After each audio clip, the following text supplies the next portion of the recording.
Hello and welcome back, everyone, to OCS. Before we get started, a special thanks to our audience, the OCS family. As always, we miss you, we love you, we thank you so much for your subscriptions. If you're ready to subscribe, if you haven't already, go ahead and like, share, and subscribe. Your support means the world to us, and it helps keep the show going strong. Special hug and thank you to our sponsors, Battleboard Studios and Baron of Dice. Special thanks to our family sponsor, Art of War. Be sure to go check them out on YouTube for exciting content. Their strategies and insights are always invaluable for anyone looking to up their game. Uh, Also, don't forget to check out the new OCS training episode 11 in 2 weeks. And we are doing a special one, a continuation on this episode where it's going to be a traveler's guide, and we're going to expand on how to basically create your list, what units, how to basically put everything together for your events, your tournaments that you're going to enjoy yourself, and something to listen to, right, when you're taking that long drive to those events. Usually, I know myself. I'm either driving around an hour to 2 hours to go to 40K events in my local area. If I'm not doing them myself, right? Uh, then yeah. So go ahead and make sure to stay tuned to the next episode, and check that out. Over here, I'm fumbling a little bit. I guess maybe I need some water or something like that. Um, Also, make sure to check out the new ops channel that we have. It is new content. Basically, we do interviews, debriefings, um, all kinds of new content, right? We start talking about potentially Pariah Nexus that's coming out in on the 22nd. So make sure to go check that out as well. Exclusive content on all kinds of codices where we talk about in the future, it's going to be demons and Death Guard and Eldari. So check that out as well. Make sure to like and share those. We got some exciting previews and special guests lined up as always, and you don't want to miss out. Today we have something special from Onslaught Gaming from us, right? We've been working on some exclusive content and surprises just for you. Stay tuned as we dive into today's episode and reveal what we have in store. Don't forget to watch the new op show, like I was telling you. And that's it for now. Remember to like, share, and subscribe. Stay tuned to our latest episodes and special content.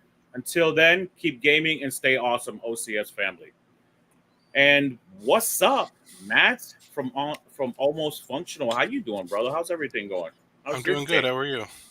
My day was all right. Everything's good, man. Everything's good. And make sure I'm going to put a link below as well, a banner kind of scrolling through as well to go check out Almost Functional. Big proponent, big supporter of the show. Love this man for always doing everything that he does and for all of his own personal content as well. And if you want to go check out as well some orc information, how I did with orcs, go check out that content. He has it on his platform where I talk about an RTT, how I came in first place, and we break that down together every single round and matchups and things like that. So make sure to support him. Absolutely. All right, so we're gonna dive in immediately into today's content. So to get started off, as usual, we're gonna pay the bills a little bit later, right? But I'm gonna add some information, a PDF here to kind of break down exactly what we're doing today, and help you get better at signing up for all of these tournaments that we love to go to and play in, right? Specifically, BCP, how to register for BCP, how to find events, how to make it nice and seamless for everyone, right? So, just to get started off, we have the introduction for OCS Training Episode 10, right? Uh, OCS Episode 10, how to register for BCP. So, on your phone, right? On any mobile application, either you're going to use, and I'm going to be more specific on this on the video as well, but you can do this for your Apple phone or your Android phone. you can go either to the Play Store or the Apple Store, download Best Coast Pairings player, and you'll be able to get all that information, all the tournament information from there. Make sure to sign up, put in your email, and remember that email that you're going to use is going to be the same email that you're going to use for every single one of your events you register for, right?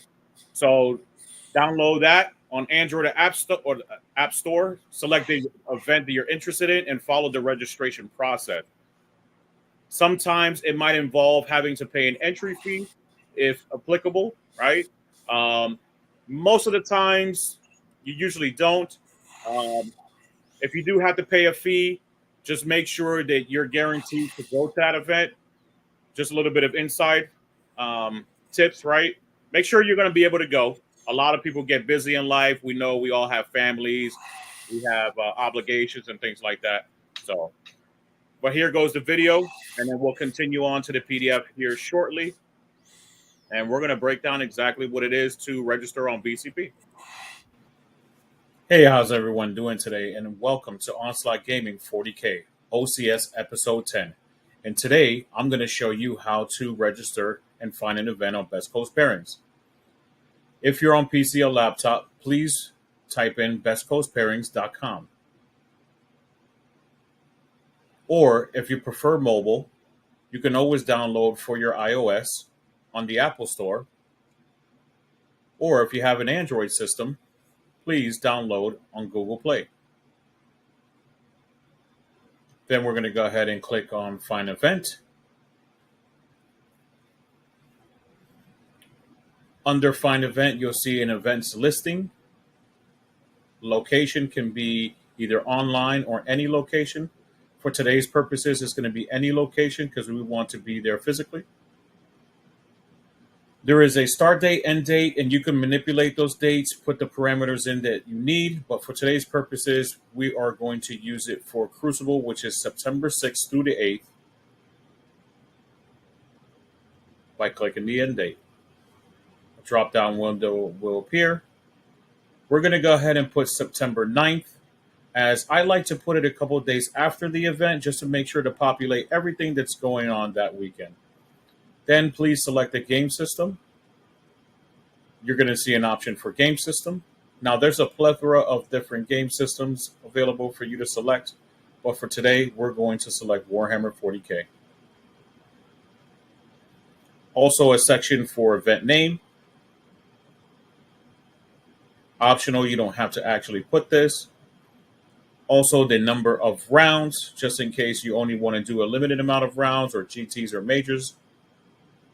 For the event name, we're going to go ahead and put Crucible, as we're looking for a particular event that we want to attend and register to.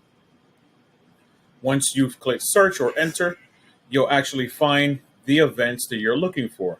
Now they have two events, two wonderful events. One ran by Tim for the narrative, and the second one ran by myself, the major. Now you'll see some information for the city, state, and country, who the tournament organizer is, how many participants are actually signed up out of the maximum allowed, and how many rounds the event might be. Also, if the event has started or not. We're going to go ahead and click the event itself. After you've clicked the event, it'll take you into the BCP page for that event itself. And you'll see several tabs here: Overview, Roster, Pairings, and Placings, and Organize. We're going to go ahead and press the roster just so we can see who's attending the event, how many people might actually be registered, and see if any of my friends are going. After the first battle round, you'll be able to see pairings. After the first battle round has completed, you'll be able to see placings. We'll go ahead and check overview once again.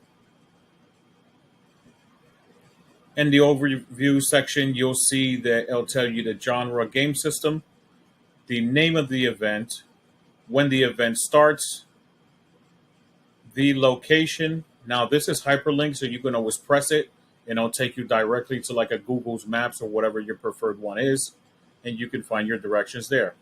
The event owners, tournament organizer, tickets remaining, and the event details.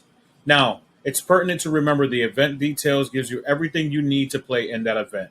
Always remember to read your player packets.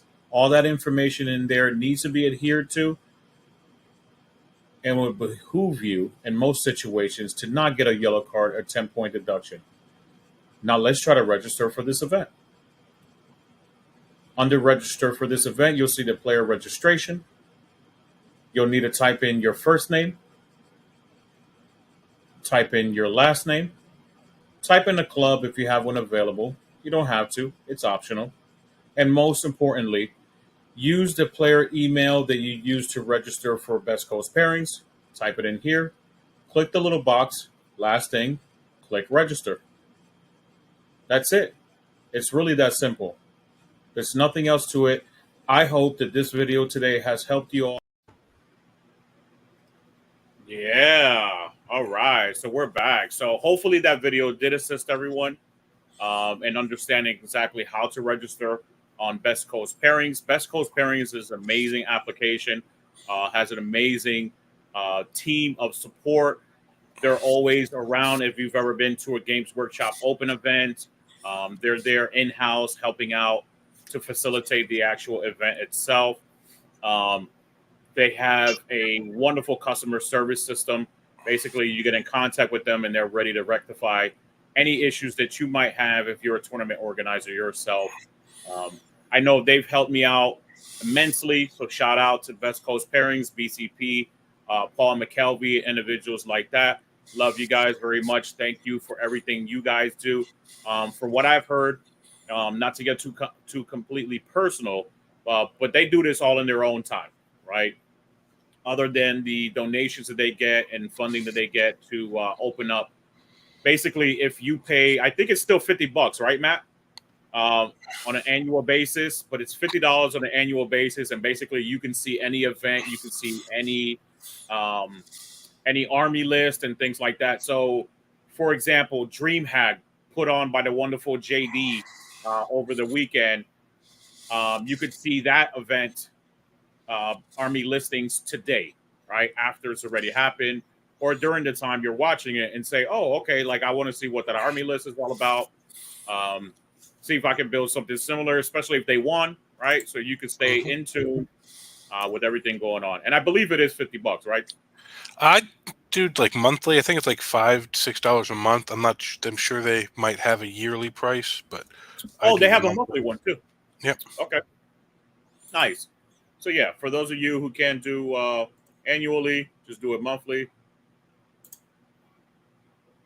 No, absolutely, Maxwell. And I'm glad that we can help you out, right? We're going to give you a bunch of tips today.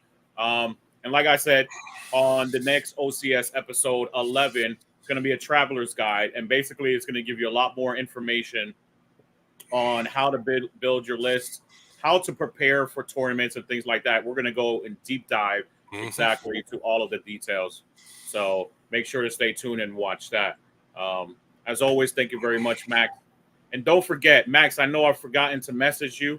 I know you've been a long-time supporter of the show, so make sure to watch out for email or a message from me, and I'll let you know exactly what you want in the prize. I don't know if you saw that in the comments or not that I sent you a couple of days ago, but I'm going to make sure to get in contact with you either today or by tomorrow, and I have something special to send you, supported by and sponsored by Baron of Dice. So you got anything to add on to that, Matt? No, not really. That's pretty much explains how to sign up for events. It's really pretty simple once you've done it once or twice with the app. It is. And also, I just wanted to clarify too. This was on browser, right? Because me and Matt were talking about this in the back end. The application on your mobile device works great as well. Obviously, the interface is a lot different, but you can look up events on there as well. I know that they had some changes that they had where on browser it wasn't working, or I'm sorry, on your mobile app it wasn't working. You had to go to browser. I did that on browser just to kind of show everyone the full picture of what's going on. But you can do that on your mobile app as well. You do not have to put in a particular event, you could just put in a timeline, like I was stating in there, right? So you could state like, hey, I want to go to an event. Like I have a GT called Rubicon 2 GT this weekend in Kissimmee, Florida with the wonderful Tim Wright, right? So if I wanted to check out exactly what was happening at Rubicon 2 GT, I can state, hey, on June 7th through June 9th, right? What are the events going on for that weekend? Plug in the information, plug in those dates, and you'll see every single event that's going around the world entirely. I've seen things pop up from England, uh, all kinds of places, right? And it usually shows a wide range of different type of events. Mm-hmm. So a lot of good information. So kind of moving on to the next slide. How to make an army list. So first things first, right? Obviously, something very simple to everyone. If you're brand new into 40K, you obviously want to make a standard size list of 2,000 points. All right. This is called a standard format for 40K itself. You obviously don't want to have any more than 3 the same data sheets, right? So unless it specifically allows you to, I mean, you can have more than, sometimes you can have more than 3 of the same models, right? Well, but like Keeper of Secrets, things like that.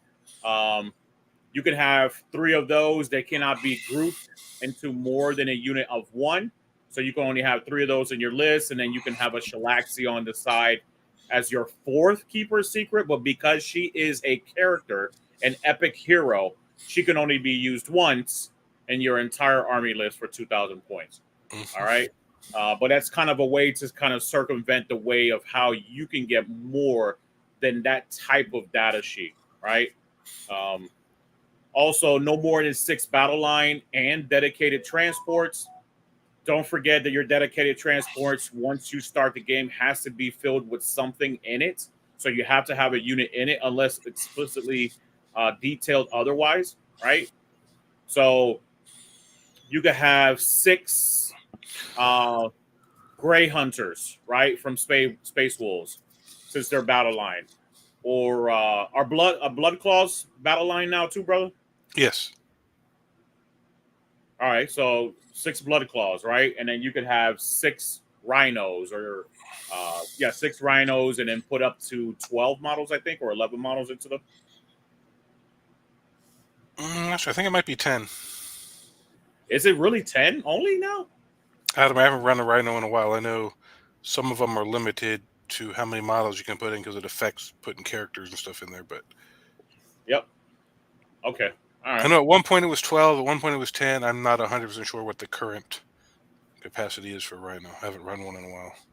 Well, for orcs, like I know orcs, right? Yep. Orcs trucks can have 12 models in there. Yep. So I can put, 10 boys, 10 knobs, or 10 infantry models, Mm-hmm. and 2 characters, right? So I can put 10 boys, which they can have 2 characters attached to them. One of them has to be a war boss, and then I can put a pain boy in there. So I can put 12 models inside of a truck, Yep. right?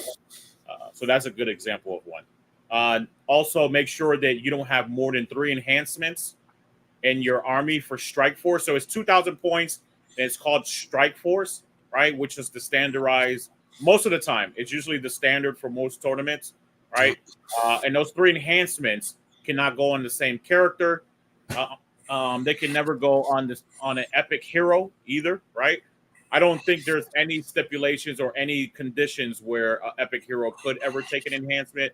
They usually already have their own enhancements built into their data sheets or their own war gear and things like that. So that is not allowed on a regular basis. Also, Max is saying it is 12 models for a Rhino currently. That's what I figured. I knew they kind of bumped it up, things like that. So you could probably put what? That's a Wolf Lord and a lieutenant attached to a 10-man squad of Gray Hunters or something like that, right? Yep. So there you go. Also, make sure, this is very important, right? Like I've done this myself, Thank goodness that the tournament organizer didn't lock the list at midnight of, because it's usually when you submit your list, right? Most of the time, people will tell you to submit it either before 10 p.m., 2200 hours, or midnight, right? And make sure you check your war gear. Also, if and you should be using the Games Workshop application, right? I've even noticed the other day that knobs are overpriced in Battlescribe by 10 points, right? So if you're using Battlescribe as an army list builder, right? Make sure that you're double checking all of your prices, your war gear, things like that. I know I get into the habit of remembering the points and things, so I always try to double check. Sometimes it slips my mind, but especially war gear, right? Specifically, I went to an event. I forgot to take bomb squigs on my squig hogs, right? And while I'm at the event, I'm like, I forgot to check the little box of war gear that says you can add 2 bomb squigs to your 8-man squig hog unit.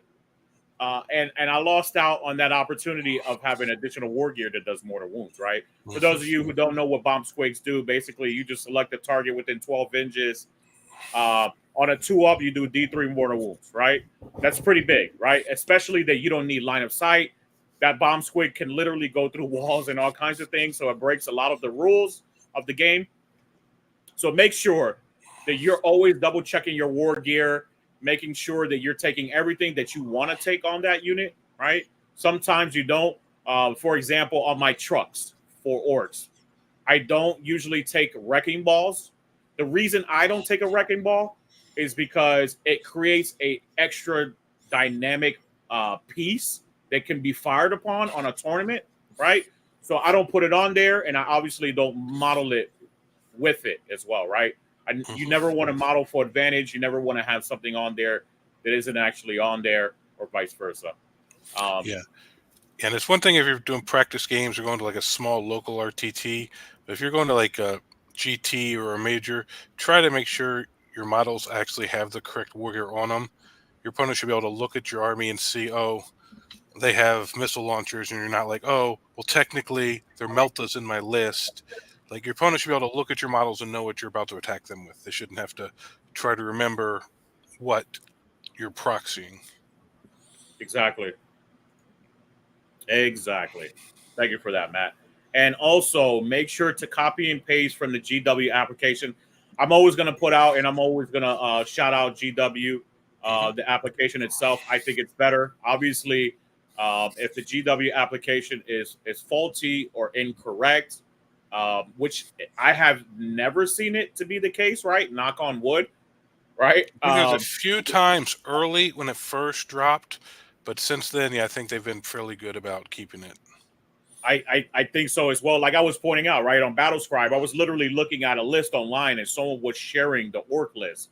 Yeah. On Battlescribe, it's if you know any kind of computer, HTML, whatever, it's easy to mess with Battlescribe lists. Yeah. But we don't want to promote that. We don't. No, that's why I'm saying it's just because you look at someone's Battlescribe list doesn't mean it's the real stuff. GW is a little harder to manipulate. Exactly. Yeah, and make sure to copy and paste from the GW application. Yeah. There's an extract roster in the top right when you're building your list on there, and it'll copy to your clipboard or whatever type of phone you might have, or and it'll make it nice and easy for you. Yeah, man. And when you go into the BCP app, your events, if you've already, this will be after you register your events. Your events will show up. So you click on the event you want. You go over to your player details. You scroll all the way to the bottom where it says list information, and you paste it there and click add list, and it'll add your list to your to the tournament. Yep, great thought. No, thank you for the insight. Yeah, it's something everyone should be listening to, right? So make sure you're doing the right thing at all times, right? Try not, don't manipulate Battlescribe, obviously, right? That can be manipulated. But don't do that, right? As a tournament organizer, I will catch you. I usually double check it either by recreating it myself or the application itself in Best Coast pairings. if you do parse list, which usually players can't see, but there's a parse list section, right? And it will give you either a red or yellow color to your check-in section, right? Um, in that section right there, if it's red or yellow, right, that means there's something potentially wrong with that list. Yeah. I know there used to be a lot of issues in the past with Battle Scribe. A lot of them used to be yellow, but they used to be legal. But nowadays, a lot of the times, especially with the GW application, it's pretty spot on.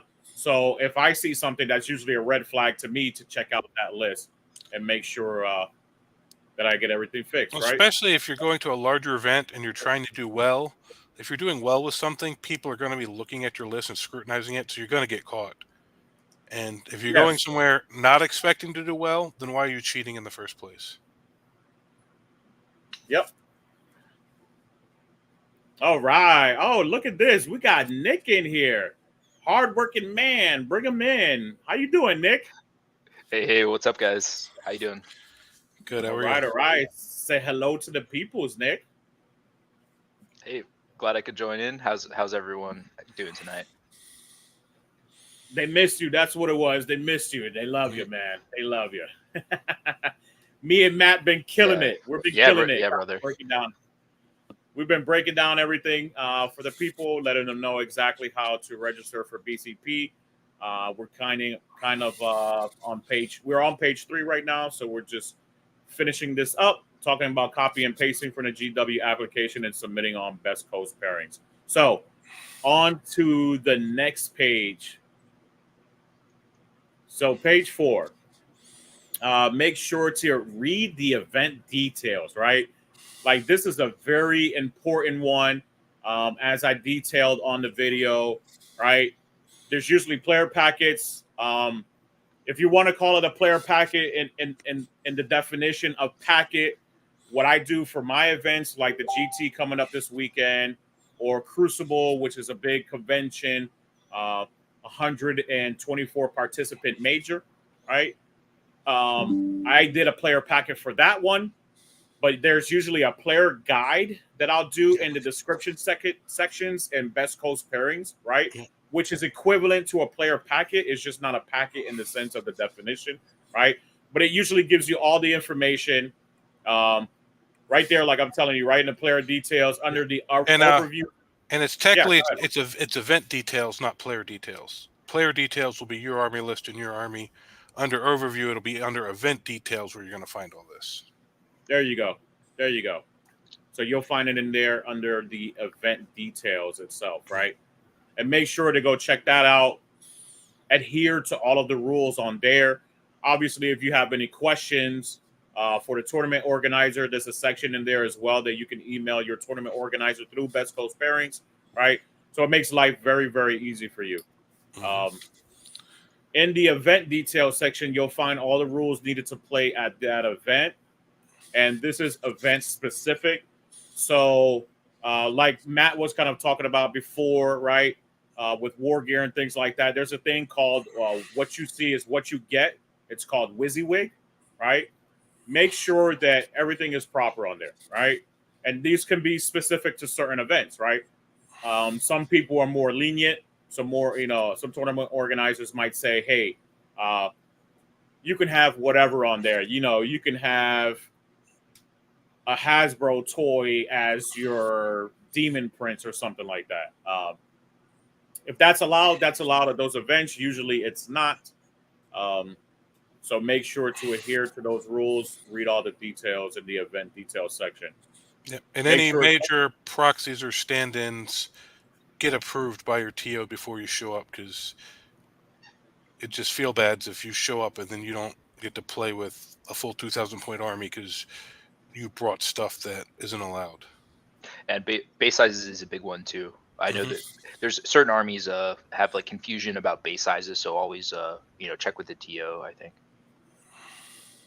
Very important. Yes. No, absolutely. And that's part of being WYSIWYG, right? What you see is what you get, and making sure that everything is accurate in your army. I know a lot of people when, like for instance, and I'm going to keep on harping on orcs, right? Whatever I'm playing currently, it was World Eaters before, now it's orcs. But orcs went up from like 28.5 millimeter bases, went up to 32 millimeter, right? A lot of people were griping, complaining about things like that. Remember, we're all playing this game for a reason, to have fun, but also in order to have fun, we want to make it balanced and equivalent for everybody else, right?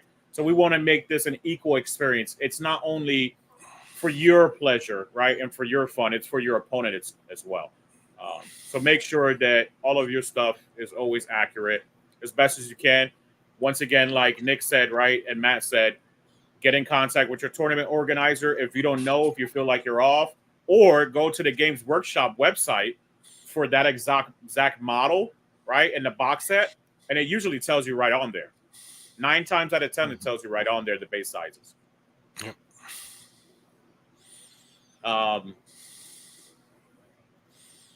Make sure to read the packet, as it has all kinds of information, even some to help you with your opponent's army in details, right? So just, we're going to reiterate it. Just continue to read it, right? Make sure you're understanding everything. Sometimes those event details, player guidelines, or player packets are very long, but it has a lot of pertinent information that's going to help you out through that event. And like Matt said previously, right, you don't want to get yellow carded or an infraction throughout the event just because you skipped over or you skimmed over the information on there, right? I think it's one of the most important things. Obviously, I can be very biased as a tournament organizer and creating the information. I spent a lot of I spent a lot of time and a lot of hard work creating those player packets or player details. So I would love for everyone to read it, right? Also, right, a lot of people don't understand that there's a lot of pertinent information in there as well, right? I put in information in there to even help you out as a gamer where you don't have to have the GW application. If you ever go to an Onslaught event or ever a Rubicon event or Crucible itself, you'll see that I'll add into the player packet some free resources, right? And some links to free resources. Everything doesn't have to be paid for. Like if I understand it and I know it, I'll share it with the community, right? This is all about building a healthier community. OCS has always stood on educating the community with the best and the finest information. Just in case you don't know, right, 39K is a wonderful, I think it's just a browser, right, Nick or Matt? I think Nick knows about 39K. But 39K, it's a web app, I think. Yeah, Website. it's just a website, right? So it's not an application, but it's a wonderful tool, right, to help you out basically understand other armies, right? So if you don't have the money, the resources, like myself as a tournament organizer, because I get, I have all the codexes, I get that given to me. So I can obviously see all of the information from codices and new things that are coming out, right? But 39K helps you out with that, right? It gives you all the information, detachment, and things like that. So you guys want to expand on that? Yeah, so the event details can really, if you want to go to the next level from just showing up and having fun to actually trying to do well, you can find a lot of information in event details like terrain type, player place, WTC, GW. And if it's GW, a lot of times they'll tell you which layouts. They might tell you which missions. And if you know what mission and what layouts you're using, like you can actually tailor your list to do better on that than just showing up with something generic as if you had no clue what any of that stuff was going to be. Correct. That is, I mean, that's a way to approach it. But yeah, that I think definitely reading the event details is super important, because you've got the aspect of terrain. You want to familiarize yourself with the terrain format, and then obviously knowing what rules, I guess, like what rules are in effect, because there's been frequent updates to the game now, and a lot of times the different TOs and different metas will. I've actually seen some, not in Florida, but some TOs have allowed legends, which is an interesting thing. So there's kind of different, maybe different standards for competitive play, like depending on if you're if you're attending like an RTT or a GT, it's like, well, what codexes are legal? Is my Tau codex street legal? Are we using the new data slate? Are we using the new points? Are we allowing the new Dark Angel codex? For these are all like recent examples. So it's important to familiarize yourself with all of this upfront. Before you don't want to do this. Never want to do this day of the event. You want to have time to paint your models, prepare your army, and check your rules. Check your rules. Read through your rules beforehand. And I guess the two main resources I recommend for that would be the GW app itself is really good. It's got the little, what do they call it? That little button on top that they added. Yep. I think it's called the export rosters. You're talking about? Or No, you're talking about the command bunker. The command bunker. Yeah, that's what it is. Awesome. Yeah, so they added it. If you guys don't know about this, you can go in there, and I believe you can make a list for free. Yep. If you buy the codex, you can put the code in. Is basically how the GW app works. And then once you select your list, you hit command bunker, and then it jams all the rules and the data sheets all together, stratagems, everything, all in the one little sheet. And if you're on a computer, you can kind of find the same sort of thing, not as good, but on 39k 39k.pro is the website for that. So those are like two really good resources for familiarizing yourself with the rules, and then also checking other people's rules. For example, if you're really worried about, let's say you're worried about playing guard, or your friend plays guard all the time, you can go on and spend some time, check that, familiarize yourself with how their stats are, how their rules work, and stuff like that. So, yeah. And also you want to keep track of how much time they're giving you for rounds. 2.5 versus 3 hours can make a huge difference in how fast you need to make your decisions and play your game. Absolutely. We're going to get to that in the next couple pages. Yes. No, absolutely. But no, that's a great point you bring up, right? Great point that you bring up. There's a lot of information, specifically like Matt was saying, right? The different formats. It can be GW. It can be the new Frontline Gaming stuff that's coming out. It can be WTC, right?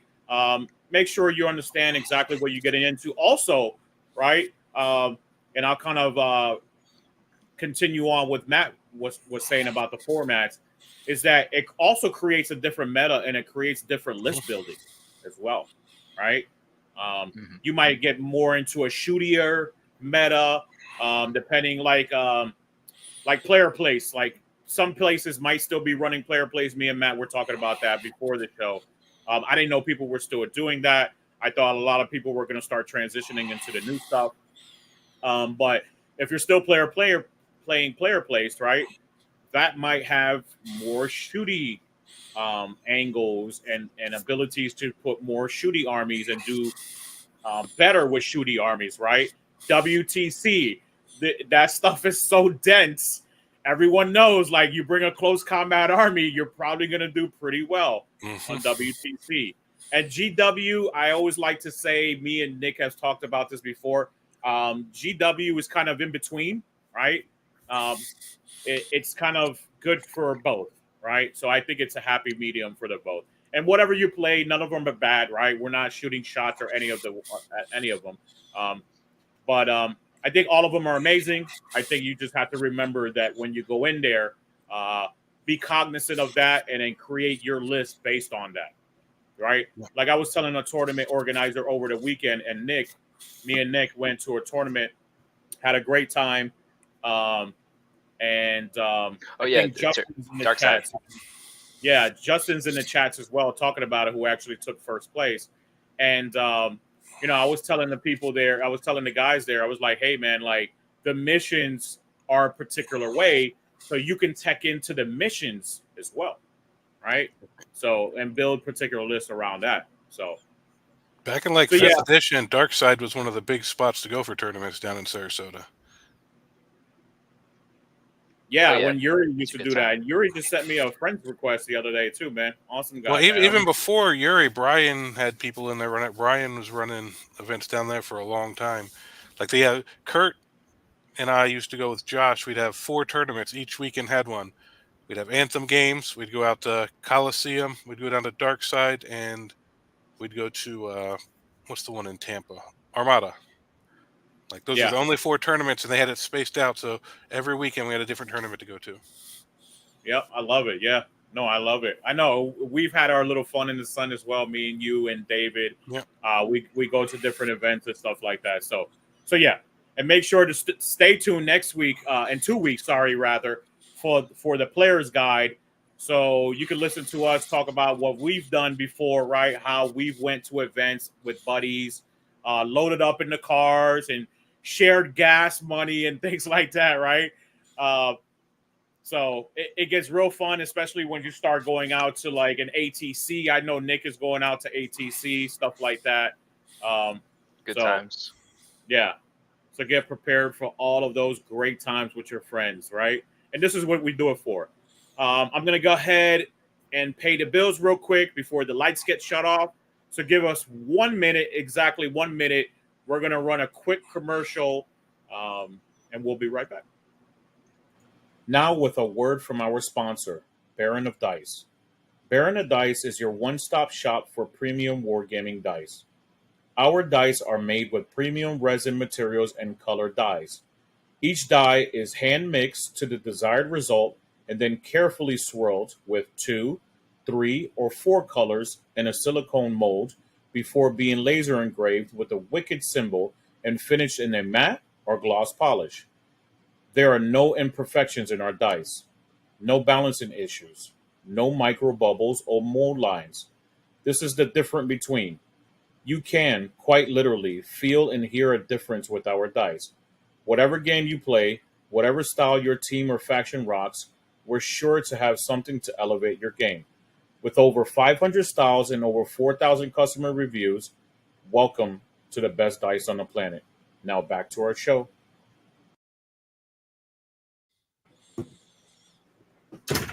All right. Sorry about that. I had to go check on something real quick and go to the latrine. But thank you to everyone for watching that. Go ahead and support as always. Yeah, go ahead and start off, Nick, if you want to talk about playing the game and not allowing the game to play you. All right, so looking, kind of just covering the basics for some of this stuff. I think a big takeaway here is you don't really want to overthink it. So starting off, you want to come into the event if possible with a plan of how you're gonna physically set up your army, right? Because I mean, at the end of the day, Warhammer is a tabletop game. It's a physical game, and like your models, if you put this list together and it's got 280 gaunts or something, you might have a real severe physical problem, like transporting it around, setting it up on the table, and actually playing the game. So this is all stuff you have to plan beforehand. So how, like, are you going to deploy this on the line? Are you going to hide this unit? Are you going to have this guy in deep strike? Are you going to have this guy in a transport? A lot of this stuff you don't want to have to account for this on the fly. You just want to, because basically the timer starts and you just want to get things moving. So the 40K has the deployment where it has an alternating deployment, right? So the number of drops you have might matter. If you have 10, 15, 20 drops, usually it might be the most that you see. So it often doesn't matter. For example, having your unit of Shadow Specters deployed somewhere to try to maybe get turn 1 shots on a Rhino or something like that. If you're trying to set up all these plays before the game even starts, a lot of times it doesn't matter. There's 2 main reasons for that. There's a small subset of armies in the game that can advance and charge to turn 1 charge you if they go first, world leaders, but most of them can't. Majority, I would say 90% of them can't, 95 maybe.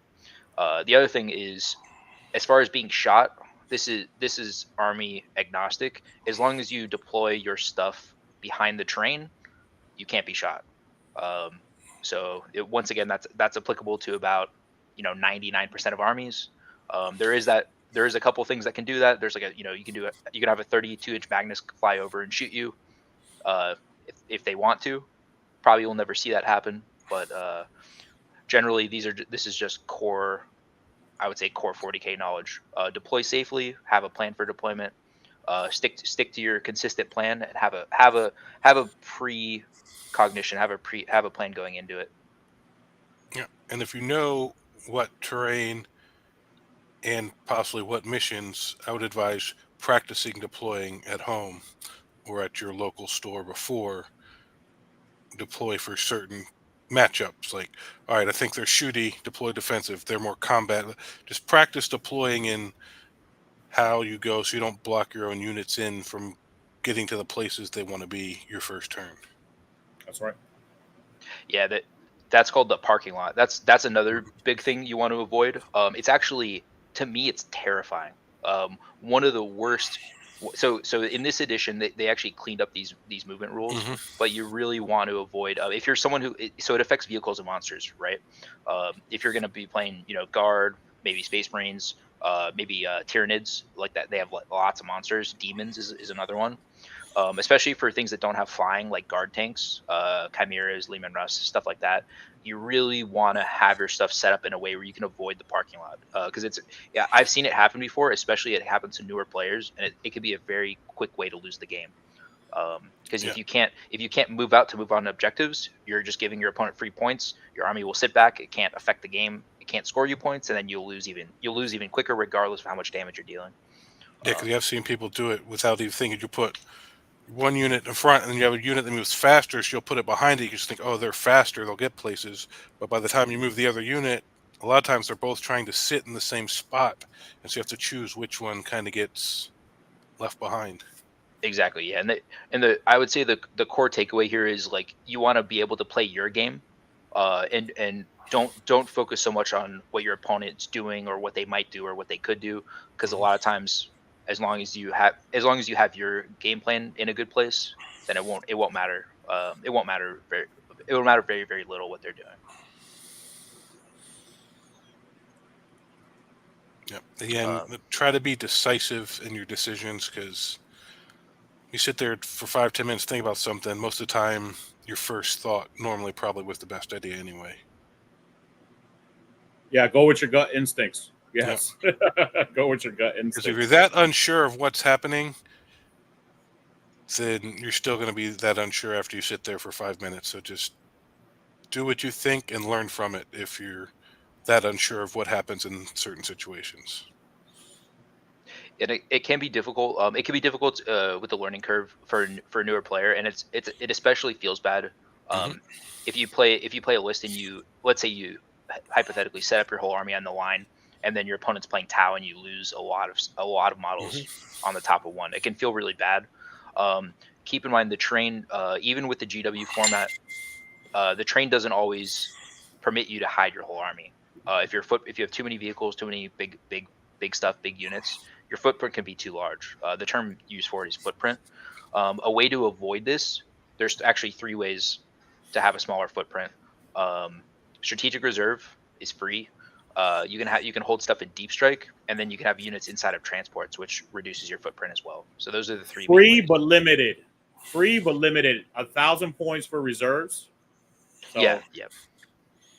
and no more than half of your units. So Right. So yeah, you can't hold your whole army in deep strike, even though yeah. it would be funny in fifth edition. I think you could do that, but And but not anymore. And strategic reserves is only 500 points, correct? Yes. I think so. Yeah. Yeah, 500 points. yeah, and don't be scared to lose a game as long as you learn something while you're doing it, especially if you're a newer player. Like, you're not going to just come in and just start wrecking RTTs right away. Like, as long as you learn something from it, don't always take losses as a bad thing. Absolutely. Yep. I mean, unless you're me, you're just naturally good at Warhammer 40K. I'm just kidding. I'm totally kidding. I'm horrible.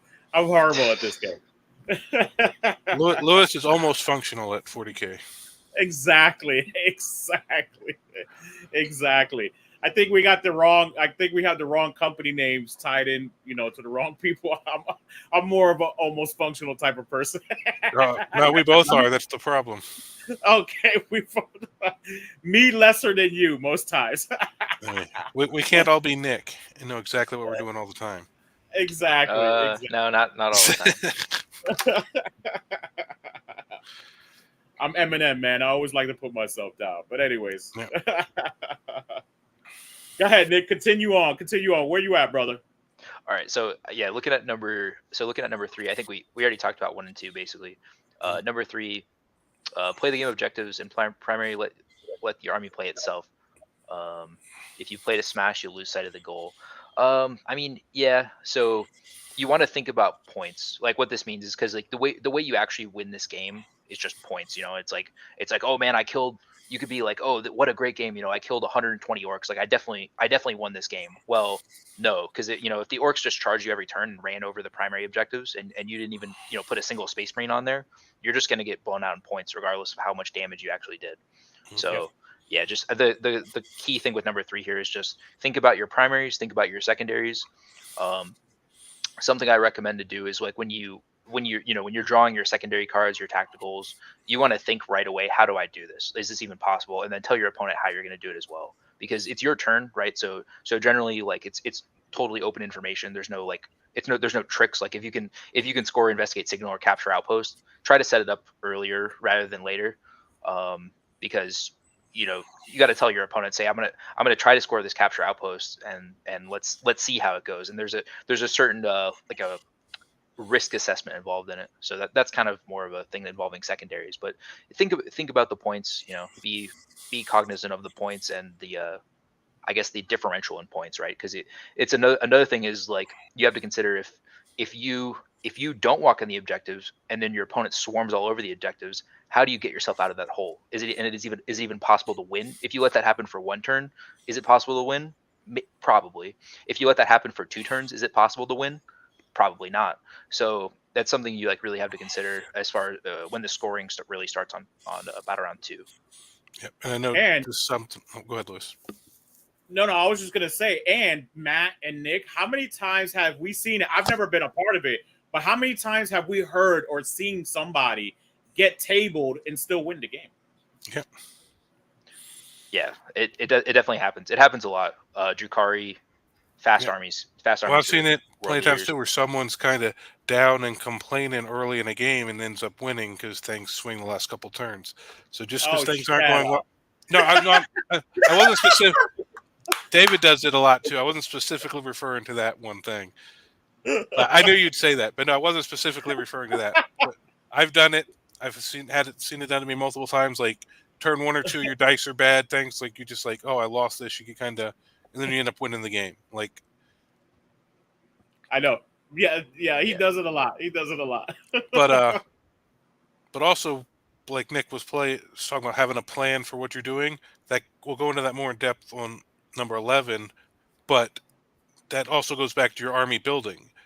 Each thing you put in your list, you should have an idea of what it's supposed to be doing during the game. So make sure it's doing the things you brought it for. Yes. Thank you. That's a great point you bring up, Matt. Right. And like you said, we're going to expand on that later on too. But yes, every unit should have a role. Matt talks about this all the time. And Matt, when I first started playing competitively, I always give Matt kudos, right? He would select, first of all, his deployment was the tightest deployment I've ever seen. His screening and positioning on his deployments, right? Thank you, David. So it trickles down back to David, as always, dude, right? No, my deployment to stop deep strikes goes back to when he was running Grey Knights and drop guard back when you could put your whole army in reserve. He would drop them with like all those special weapon guardsmen and great, like if you left him holes, you lost turn 1. Like no, yes, no. That all came from playing David so much. Yeah, the turn 1 deep strike, and they still have that. The first to the fray. Yeah, but you could do it with 2,000 points back in the day. Like you'd start with nothing on the table and drop everything on one side of the table and just no. Yeah, Space Wolves with all the drop pods. I mean, you could still do it with drop pods, but yeah, back then you could do like all those drop pods back in the days because he literally had a whole whatever it was called. Was it called a detachment back then, or was it called a battle formation or something like that? I don't know. It's gone through so many different versions. Yeah, I think this was like 7th edition. It was 7th edition, yeah, where Ragnar can put his entire army all in drop pods. The Black Mains. which was completely hilarious. It was like, all right, nothing's on the whole table. Turn one at all. It's like, what type of interaction do we have going on here? Anyways, the good old times, right? The good old days, man, where things were very broken, not supported, things like that, man. Shout out to Games Workshop for being a lot better nowadays, right? Being a lot better. And can't wait for Pariah Nexus.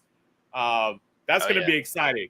I know Nick and Matt are excited about that. Pariah Nexus, that's going to be fun, man. That's going to rejuvenate a lot of us as competitive players, right? To get back into the system and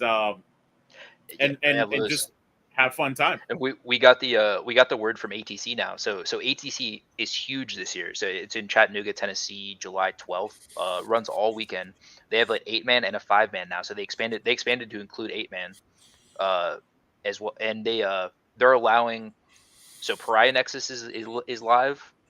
The new GSC Codex is live, and the new Sisters Codex is live. So it's all three of the new releases are going to be live for ATC this year. Which one? Yeah, but I mean, very exciting.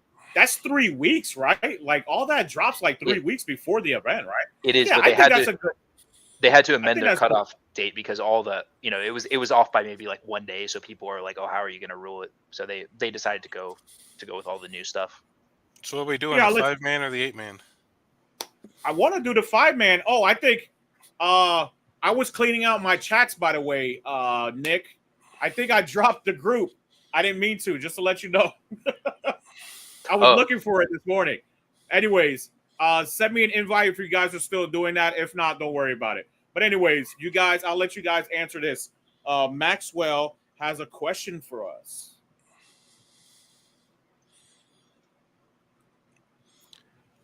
I don't know. I haven't really seen any of the rules on it. It could make it more complex. Or it could make it more simple. I'll read the question.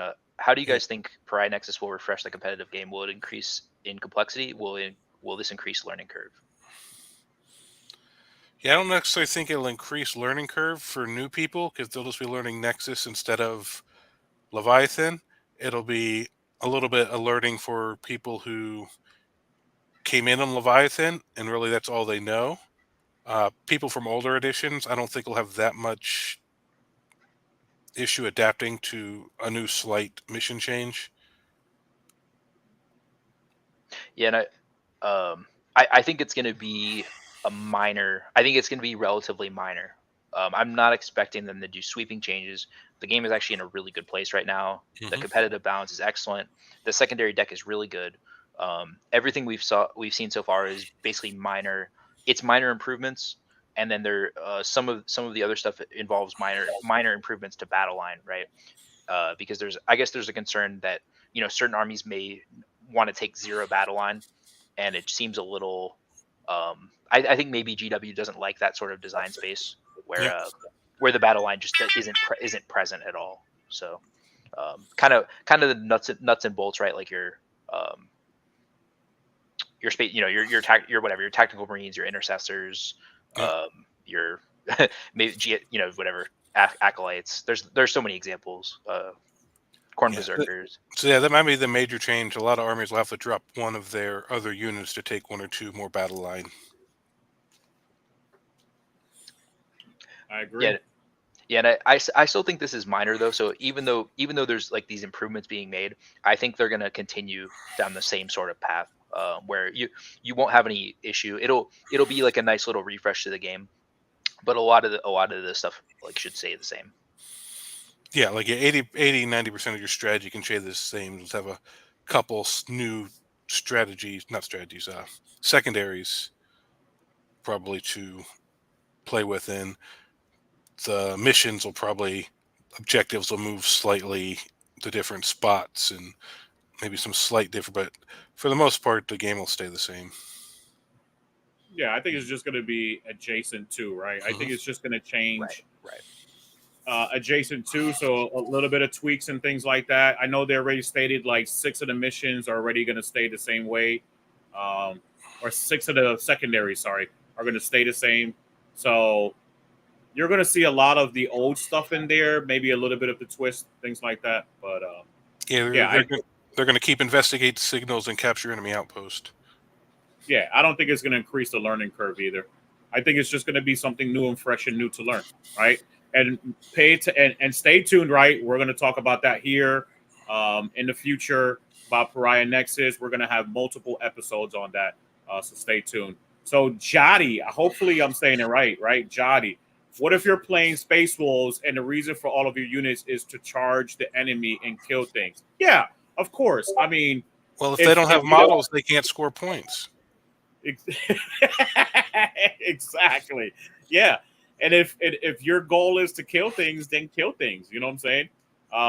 That is still the goal of playing 40K, right? You want to kill things. We just want to make sure that people understand that it's not the only goal, right? You shouldn't just always go for the head hunt. I understand a lot of people have that previous edition mentality from old ITC, things like that. Well, I want to. Where kill one, kill more, hold one, hold more, things like that. I want to answer this one because I think this is a little bit of a loaded question, but I have a good answer for this. So he's saying if you're playing Space Wolves, he's basically saying like, what if you're playing Space Wolves? Like, how are you winning the game? Like, are you killing them? Well, I think he was just being funny, saying, yeah, the Space Wolves, you don't play the game, you just try to kill stuff. Let's move on. I guess let's move on. Yeah, because obviously, if you're playing wolves, like when I play my wolves, you take some small units to sit back and hold objectives. Not every unit's designed to kill things if you're building the list. But in lore, if you're a Space Wolf player, that's more of a fluff thing, no unit's going to want to sit back. You're just charging with everybody. So exactly. if you can kill them all, if you can kill their whole army in the first 3 turns, you can still win doing that. Yeah, absolutely. Yeah, if you're stopping them from doing stuff, right? Yeah, of course. Well, so if you put them in wolf jail, they can't get any points. Yeah, something I wanted to talk about here. So number 4 has to do with the time aspect of it. So this is actually one of the main reasons that I hear people say that they don't want to go to tournaments or events or whatever is because of the time constraints. It is difficult. I mean, it can be difficult when you start off, right? Once you play, if you played 5 or 10 games or more, you get used to you adapt to this and get used to this very quickly. And then some of the tips I can give with the time constraints, basically you have a 3-hour round. You can think of it in a way. Most of the time. Yeah, generally it's a 3-hour round. When you're playing 2,000 points, it could also be 2.5 hours. But generally a good way to think about it is both players get about an hour 30 to play their game. And keep in mind the first 3 rounds are where the majority of the game takes place. Usually by 4 and 5, the game is winding down, and occasionally you can play round 5 very quickly in like less than 5 minutes. If someone has already won, their army's been destroyed, they have almost no units left, they're battle shocked. There's all these things that happen in the end game state commonly where it's easy to figure out how the game is resolved. Something you want to. So if you're new, if you're getting into competitive, if you're not sure about time, it harps on the stuff that we already talked about. You want to have the plan for deploying your army. You want to deploy your army quickly. I would recommend to not take more than 15 minutes to deploy your army as well. You want to get through that deployment phase.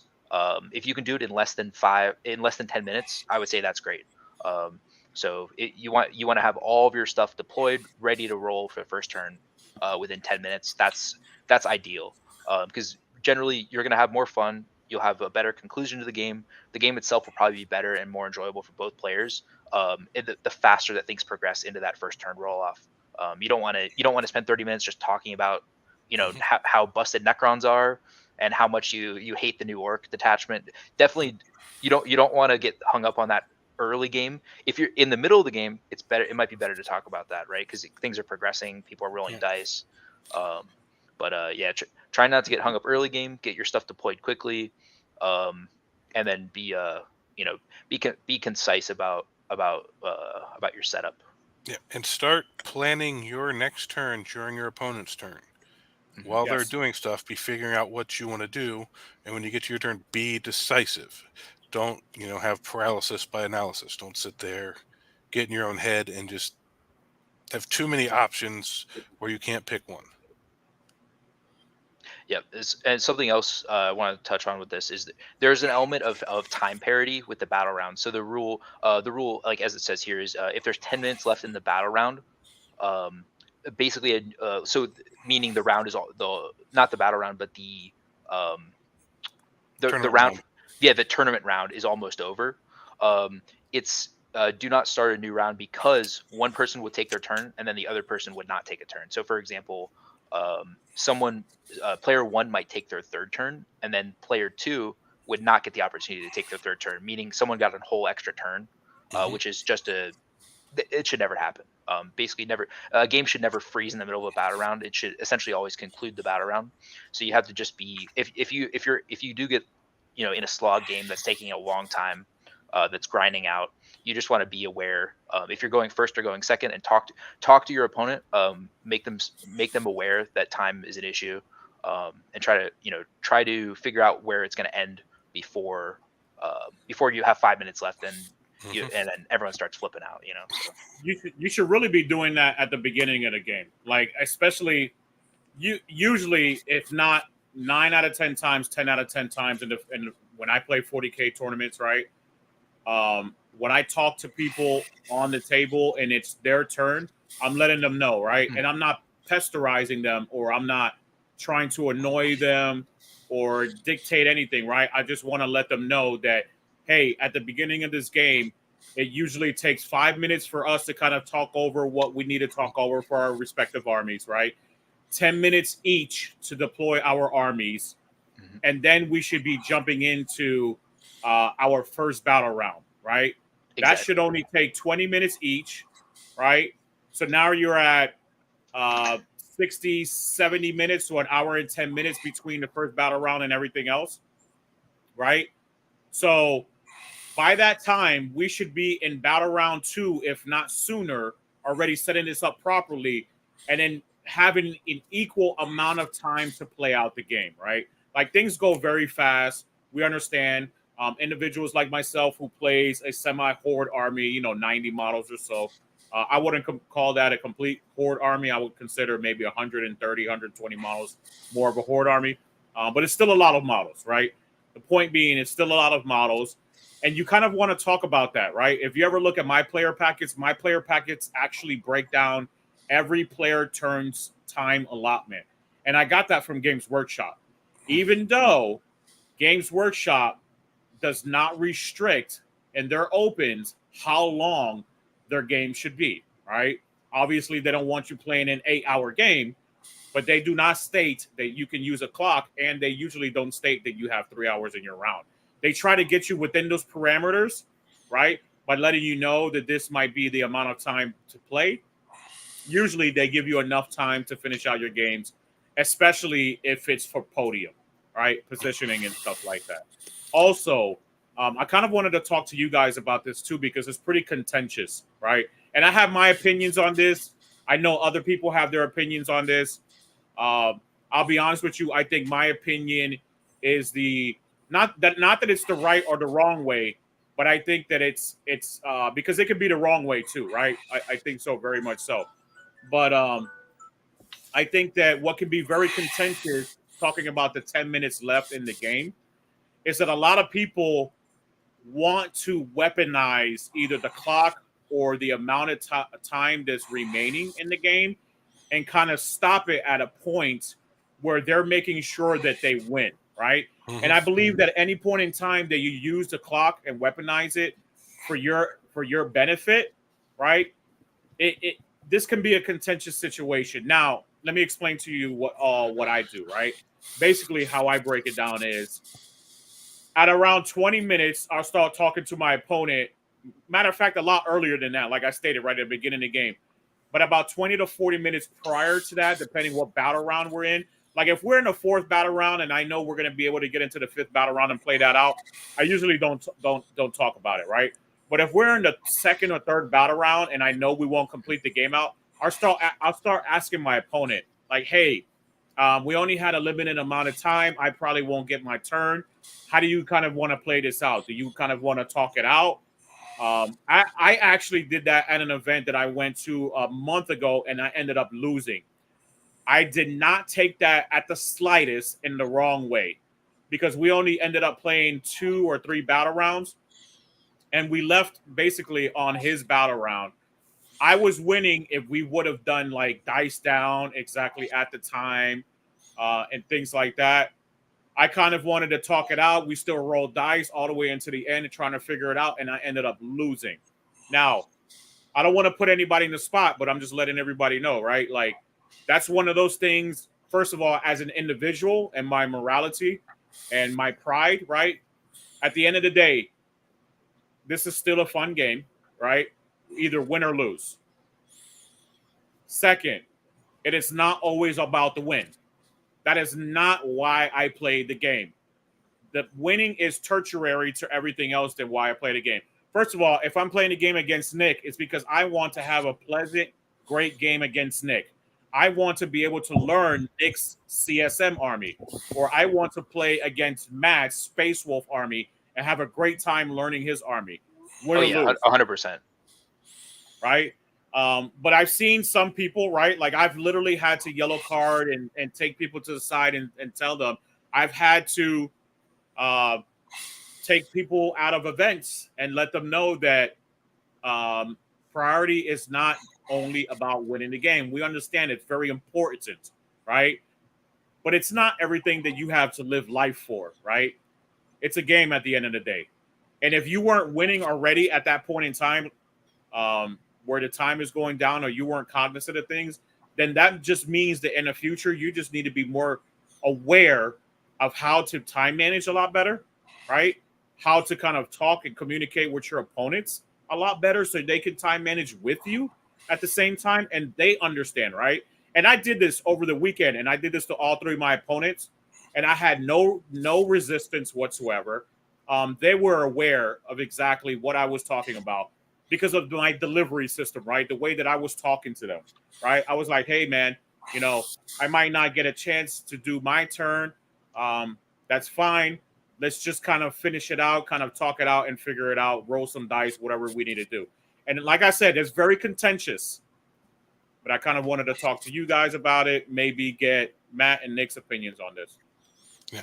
Well, I'd say if you notice the first turn or two, your opponent's kind of a slow player, I'd say something to them because the game is designed to be 5 rounds, and some armies just naturally score quicker than others. So if you only get 2 or 3 rounds in, that really favors some armies over others. And I don't think someone who plays their army efficiently should be punished because their opponent takes 2 hours out of a 3-hour game. And when it comes to talking out, I'm like on the fence because a lot of people are against it because a lot of times when people talk stuff out, they give each other both more than they actually probably would have gotten if they played it out, and they both end up with more points. And that could affect pairings and placings and stuff going forward. So say you would have won 80 to 70, but you guys talking it out. Well, I might get this. Well, I'll give you that if you give me this. And now you end up winning 90 to 80. Well, now you both have 10 more points than you would have if you'd actually played the game out correctly. Yeah, no, I could definitely touch on this too. So, I mean, basically what we're saying is it's communicate effectively. Mhm. Right. So you want to try to be on the same page, make sure you understand like how the scoring is happening, how the rules are interacting. And so, and when the game is going to end, is the game going to end at the bottom of 4? Is the game going to end at the bottom of 5? It shouldn't be a gotcha. When the game's going to end, it shouldn't be a gotcha that you're going to score 15 points on a secondary or 12 points or however many. It's open. After all, this is an open information game. We're here to enjoy ourselves. And a big part of that is you have to share that experience with your opponent, right? You share the enjoyment. You're playing the game together. You're not playing against them, if that makes sense. Playing with them, not against them. It does. Perfect sense. Thank you for that. Yes. Yeah. So yeah, no, I just kind of wanted to touch on that. I think that's something that a lot of people just don't put it into account, right? Going into a tournament, as if we're talking about a tournament setting, right? And going to tournaments and setting things up.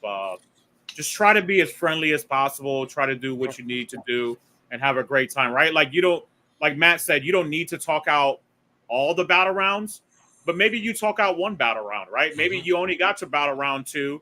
You didn't have the opportunity to play your bottom of 2, right? And you say, hey, man, do you mind if I talk it out? Because you had 1,000 orcs on the board. It took you 2 hours to do what you needed to do, right? And I hate to use orcs as an example, but that's what I play because I don't want to talk negatively about orcs and then have people just always using clocks on orcs. But just be aware, right? And communicate effectively, just like Nick said, right? Communicate effectively, and if you're communicating with your opponent and letting them know, hey, you have 20 minutes for this battle round. Hey, by the way, you've went over your allotment of 20 minutes by 20 minutes, right? How is that going to affect me? So go ahead, Nick. Oh, I want to give an example too. So this is maybe kind of a strange example, but a situation where you wouldn't want to talk it out is when there's too many variables. And what I'm talking about is not things that are generally not variables in Warhammer are movement, right? So movement and setting up reserves and setting up deep strikes, none of that is a variable, right? Because things have a set characteristic, and your opponent can't affect your movement generally. At 99% of the time, you can just move and that's it. There's no dice rolling, if that makes sense. So it's not variable. It's easy to talk that out. Another thing that is easy to talk out would be like, hey, let's draw my 2 cards and see what I drew, right? Because that's also there's no variable involved. You're not rolling a dice or anything. A situation that could arise where you couldn't talk the game out, or you wouldn't, or players like maybe should hold back from talking out, would be a situation that has a lot of variance. An example of this would be like a Custodes versus Custodes mirror match. I don't know why this game would go to time because both players only have 22 models on the table. Exactly. But let's just say that like this was both players' first tournament ever, and they were learning the rules, and they were they're shooting the shit, having a good time. In a Custodes mirror match, I would highly recommend to not talk out battle rounds because every model has a 4-up invulnerable save, and you never really know if you're going to take damage or not from anything that's happening. So it'd be and then it's like, well, do I make this charge? Does my is my laser Telamon Dreadnought going to connect with his laser cannon? There's all these random variables, and I think it might be very difficult in a close game or in a like a stagnant game. It makes it very, very difficult to see like what might die because it's an army that specializes in not dying. So yeah, and if you're coming Great to point. an event and you're running 200 Gene Stealer Cult, 200 Orc, something like that, make sure you know your rules so that you're not taking all this time to move everything. the endless swarm.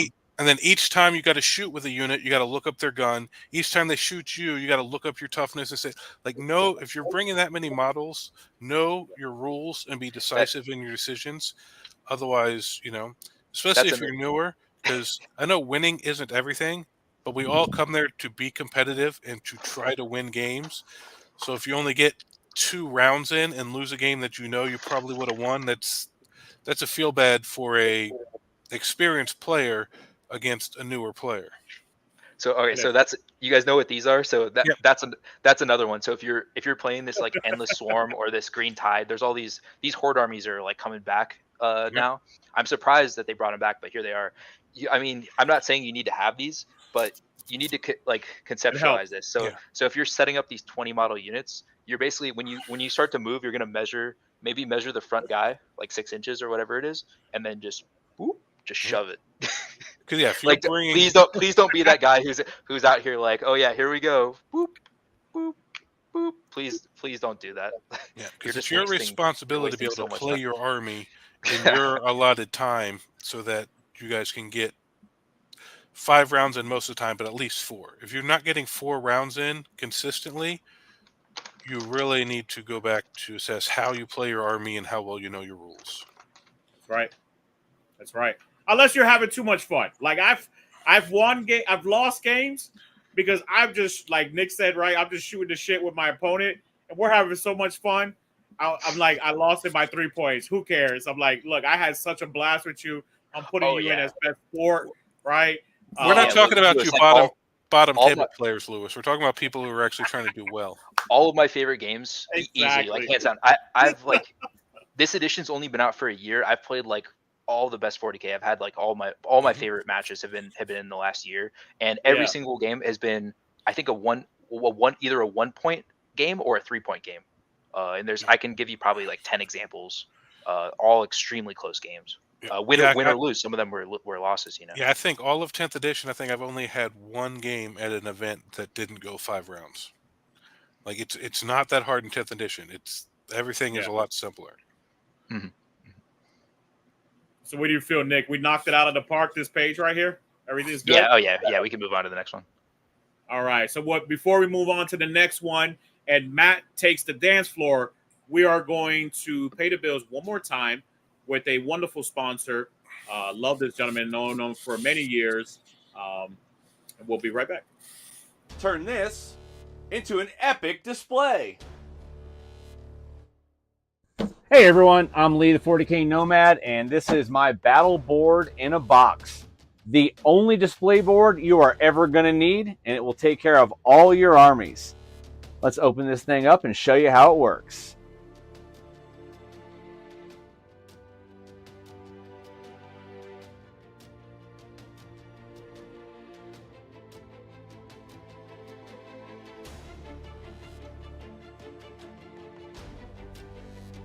And then choose from the steps or the flat wall section. All display boards come with both options. Want to use the same display for a second or third army? No problem. Change out the picture, change out the insert, add some different terrain, and you're good to go.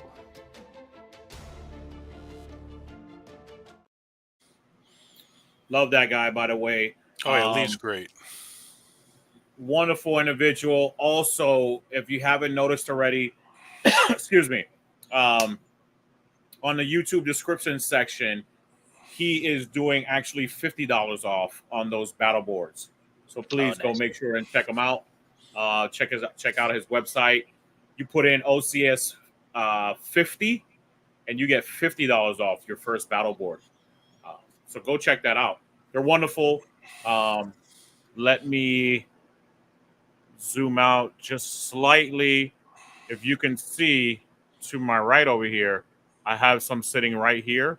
I'm going to be bringing this to the GT, and you'll see it at Crucible as well. Sweet.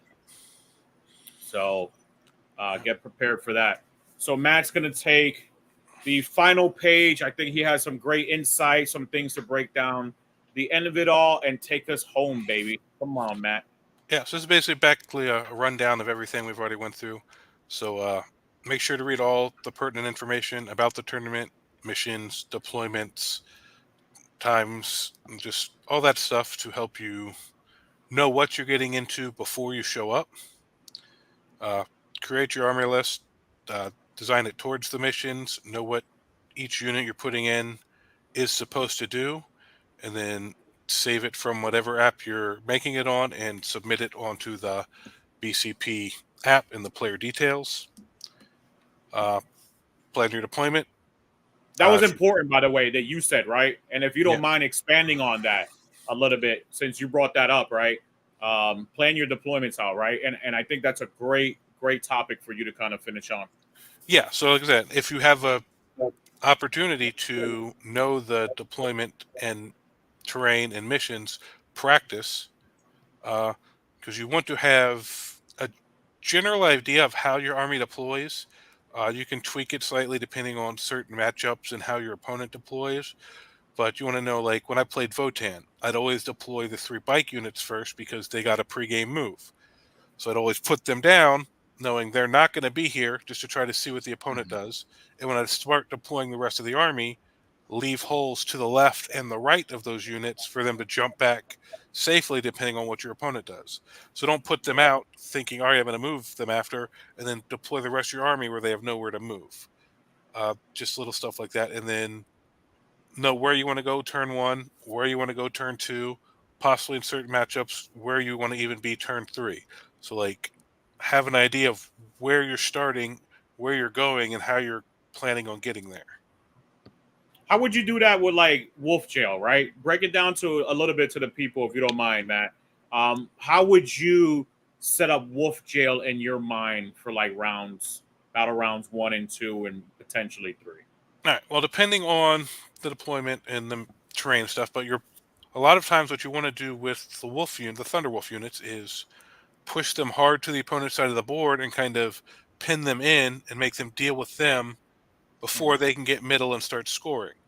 So basically when you look at, all right, what avenues does my opponent have on his side that he's going to be trying moving through, and what is the quickest and easiest way for me to get my units to block those avenues? and then so just set up so that you can hopefully get there in the first turn or two and kind of hold him back, so that even if he eventually digs through, hopefully your little trash units have been scoring the middle because nothing's been able to get out there really and contest them. Yeah, and it matters because it's actually a little bit, it's good, but it's a little bit played out too, because the wolves are on 60 mil bases and they can't move through walls. So like if you look at the board, you're like, well, they can't stage in this ruin. They have to go around the ruin. So you know what their lane of attack is. It's like Yep. it's kind of like a who let the dogs out situation. They're just going to run down the alley right at you. Yep. And I've sprinkled in my version a couple of squads of outriders, because with their auto advance and stuff, they're really useful to also kind of do. They're not as durable and don't put out as much damage, but they can also block up a few of the lanes to help the wolves. Mm-hmm. Yeah, move blocking. So yeah, because the wolf jail will definitely move block you. So if you can move block them, I mean, it's even better. Mm-hmm. Well, that's why it's called that, right? Why is it called? Yeah, I mean, I know, but I want the people to know, right? Yeah, because you're trying to lock your opponent onto their side of the table for as long as you can. Right. It involves the movement. It involves the movement phase. So Wolf Jail is Space Marines after all, so it's very versatile. But it's not a damage dealing army. It's just it's a movement based army, right? It's a control. Think of it as it's like a control deck in Magic. Yeah. But the wolves can do damage to a lot of stuff, so they don't completely sleep on their ability to deal damage when they get there. I think they deal. They definitely kill infantry, but they don't really kill vehicles. So I've had pretty good. They whooped up on demons. Matt was telling me the other day. Oh, nice. No, yeah, they're reasonable. They're +1 damage on the charge. If you put the strat on, that gives them lance and stuff for +1 to wound. Yeah, the army wide reroll. If you put the lieutenant in there, they get lethal hit. Like they can get pretty. And they get so many attacks. It's like 4 from the wolf, 3 from the guy, something like that. It's like 7-8 attacks per model. They definitely deal damage. Yeah, I mean, just not huge damage, but like moderate damage. Yes, but for as durable they are, they did put out a decent amount of damage. Yeah, it's a really difficult thing to play against. I don't think anyone over here is playing the Wolf Jail. I haven't seen it in Florida. Kurt's got it. We'll see if he starts showing up to some events. Yeah, but like I said, by the time people actually play, it's going to be nerfed. I don't know. They've been going light on Space Marines. They haven't really hit Space Marines any nerfs. Well, hopefully. I mean, I hope, right? Like I was thinking that they were going to do a lot more to the Orcs FAQ, and they didn't. People were saying, they were going to nerf some stratagems and stuff, and they didn't. So, I mean, you might have a great point. I don't know. I mean, I don't want to see it. I don't think it's that bad. I'll be honest with you guys, right? And I'm not. I mean, I sometimes, 99% of the time I don't, but is that 0.1% of the time, or that 1% of the time, well, I'll knee jerk and have that knee jerk reaction and things. But most of the time, it's usually because something is fresh and new, right? It's not necessarily broken.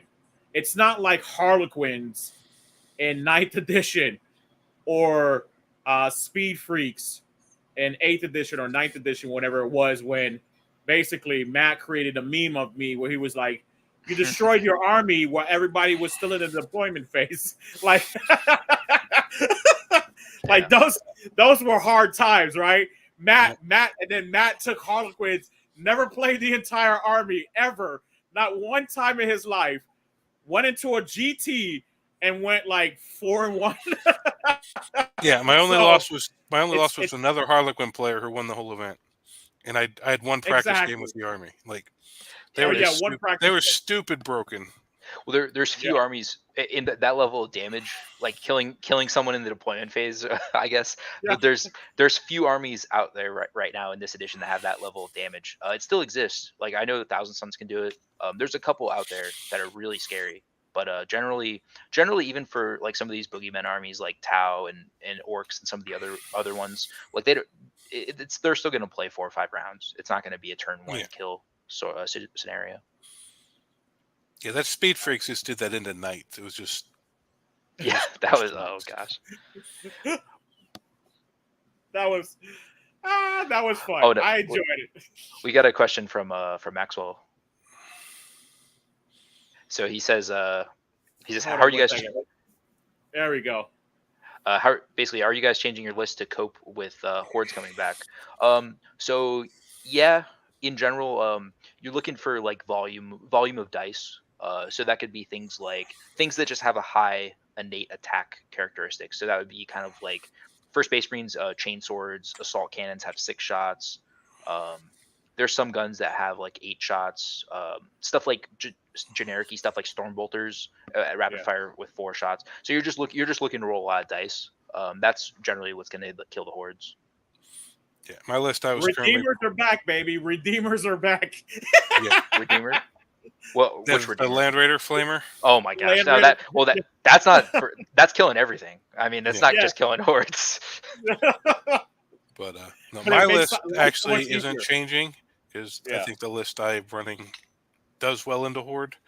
But that's because up here where I'm at, there was a lot of Gene Stealer Cult and Horde Necrons going on before, so I was already dealing with a little of that before. Yeah. I'll wait to see how GSC comes out to be. Right, there's been some leaks as of lately, but we still don't know what the meta is going to look like for GSC.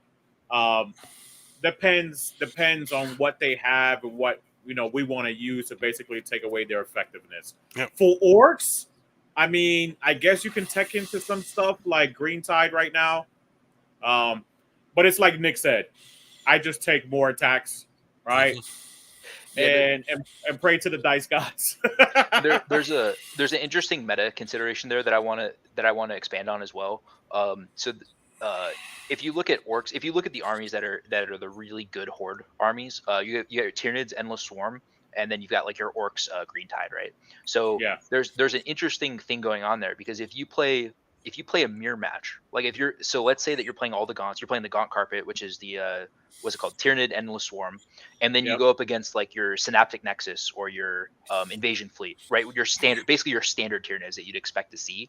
The Horde army in the mirror match has an innate advantage. It has a scoring advantage, a move blocking advantage, and it plays a better long game. So it's hard to explain why that happens, but that's just the reality of it. Generally, your Horde list is preferred in the mirror match, and that same concept of the Horde beating the maybe more elite or more balanced list applies to orcs as well, where in an orc mirror match, the Green Tide has an advantage. It is advantage to score more and play a longer game. So it's something to consider. Just if you like to plan for a mirror match, if you're worried about playing mirror match potentially, or if you're considering getting into playing a horde army, that's one of the there's a lot of advantages and disadvantages, but that's one of the advantages that you might get from playing a horde army. Sure, indeed. I agree. Take us home, Matt. All right, and then that was deployment, and then once Battle Round 1 begins, you'll have more fun executing your strategy, rolling dice, and actually playing Warhammer. Don't get caught up with pre-game distractions. Yeah, so you just get through your deployment, have a plan for it, and just get on to play in Warhammer. Mm-hmm. And then play the game, not the army. So yeah, the point isn't to kill everything your opponent has. The point is to have more points in them.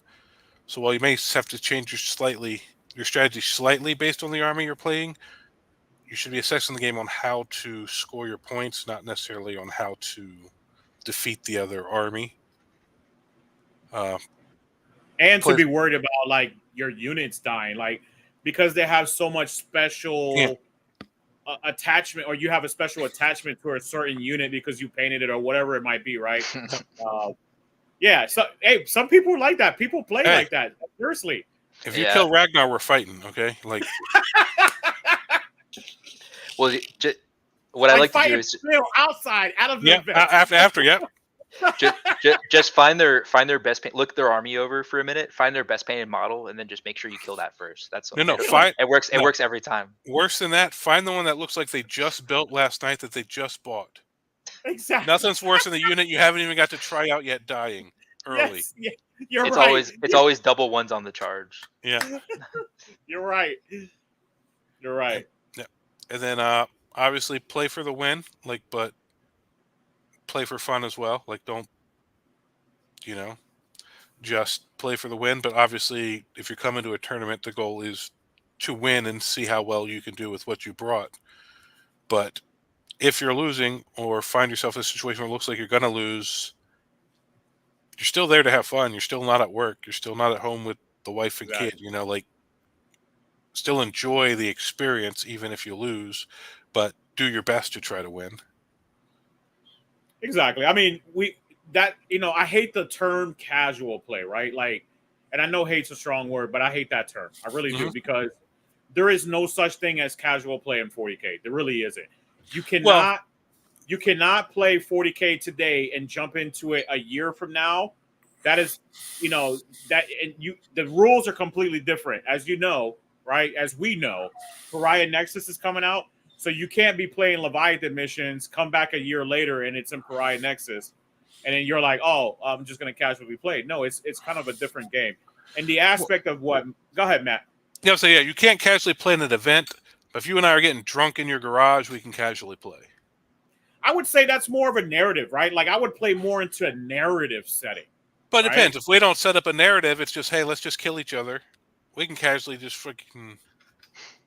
Yeah, I mean, in that sense, yeah. But then you still got to know the newer rules, unless you're going to remember the rules from a year ago and just play with that, right? And I see people do it all the time. I see people who don't even want to play 10th edition, and they're like, "Well, we're just going to continue to play 8th edition because that was my favorite edition." Yeah, then yes, in that sense, that is casual play because you're playing the same thing. But at an event, there's no such thing as casual play. Nah, it's a competitive game. Ultimately, the goal is to win, right? But the biggest thing is, most important thing, right, is to play and have fun. And I want to play with my buds, hang out with my buds, and hopefully not match up with my friends that I literally drove 2 hours with and match up against them round 1. But yeah, I think a lot of times people take competitive and turn it into contentious. You're here to play competitive. You're not here to be contentious. That's right. Yeah, and it's really not. And I can speak to that as well with this. The question is exactly what we're talking about here. So he's Max is asking, what's the proper etiquette on conceding when it's a curb stomp mismatch? So this happens. The proper etiquette. This has happened. I've seen it happen a million times. What you want to do in this situation, if things don't go your way, your opponent has an advantage. They're going to win the game. Don't get salty. Don't start talking about how your dice were so bad and all of this stuff. That's not really the takeaway from the game. Think of it as like a learning experience. Think of it like a learning experience, right? Because a lot of times, like you might have lost because you weren't familiar with their army. You might have lost because like they're extremely experienced, and they have 50 reps with that army, and you might have lost. Maybe they're just a better player than you, right? There's all these reasons for winning and losing 40K. Take it as a learning experience. Lose graciously, I think, and have good etiquette. Obviously, if you're winning as well, you don't want to. Yeah. There's nothing you need to rub in your face. At the end of the day, it's just a game. People are trying to enjoy themselves. So it's not a. Yeah. And what I do, not playing against your opponent, playing with them. Yeah, and what I do when I find myself in a game, like, all right, there's no way I can win this, I set myself a new goal. I'm like, all right, that one character there, he's dying before I leave. So you're playing to still win the game. Me, I'm playing to kill that freaking character or kill that freaking tank. Exactly, I do find this something as well. to try to achieve in the last. So I'm not just here playing the game. I have something. I'm not trying to win the game anymore. I'm trying to achieve something that is a moral victory to me. Like, at least that fucker didn't live. Exactly. I love it. Exactly, and that's a big one.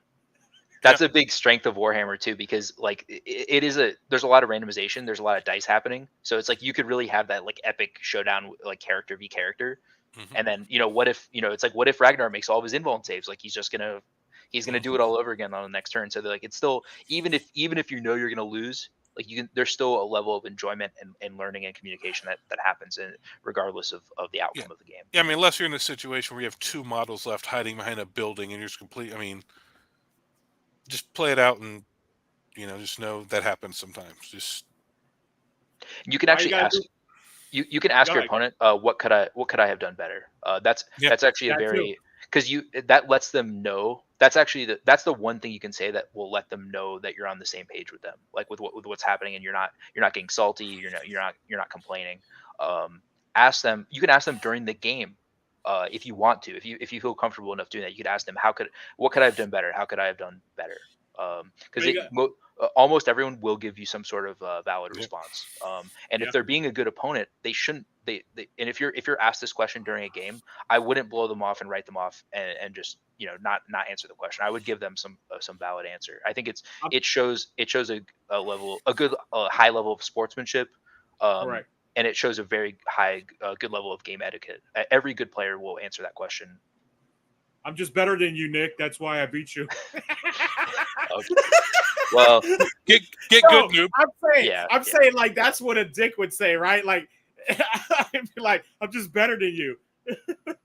Well, I you could have not. And You could have not brought a speaking- trash list.